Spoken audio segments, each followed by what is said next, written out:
long-term actions through the MCDU and short-term actions through the FCU must be cross-checked on the Flight Mode Annunciator, FMA, located at the top of the PFD, as well as on the various scales of the PFD.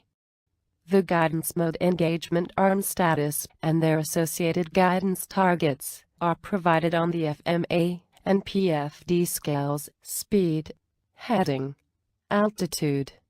When managed by the FMGS, the targets and modes are displayed on the FMA as the flight progresses.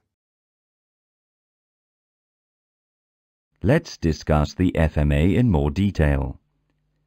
As you can see, the FMA is divided into 5 columns.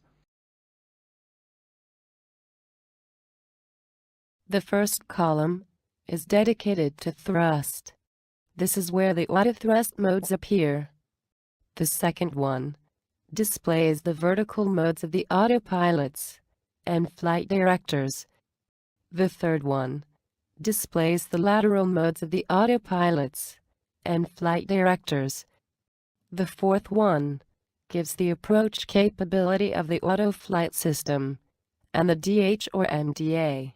And the last column displays the engagement status of the autopilots, flight directors, and auto-thrust systems.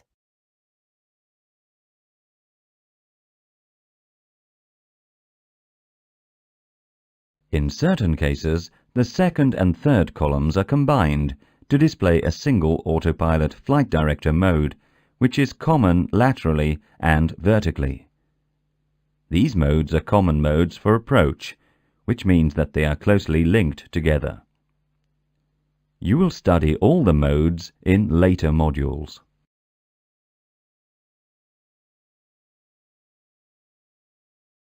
The FMA can display 3 lines in each column. Let's look at the first 3 columns.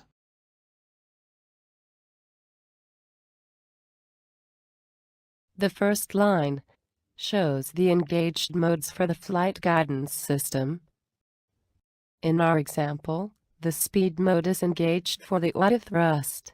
This means that the autothrust will manage the thrust to track the target speed. The altitude, alt mode, is engaged for the vertical mode. This means the autopilot flight directors will provide guidance to maintain altitude, and the heading mode is engaged for the lateral mode. This means the autopilot flight directors will provide guidance to the selected heading. Note, the color coding will be explained later when the concept of managed guidance and selected guidance is discussed.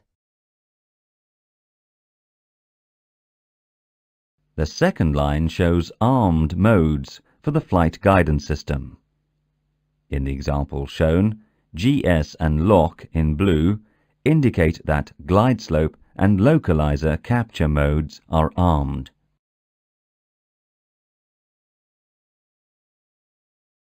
The third line shows reminders or messages. In our example, Check Approach Cell advises us to check the consistency of selected approach. Note, some messages are spread over 2 columns.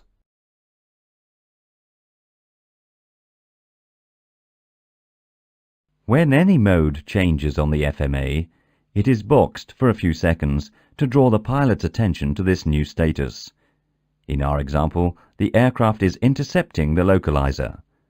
The star after the lock indication means that the aircraft is in the capture phase. Once established on the localizer, the indication becomes lock. Notice that the glide slope is still armed. We will be learning more and more about the FMA in the following modules, as we are constantly using it during all autoflight operations.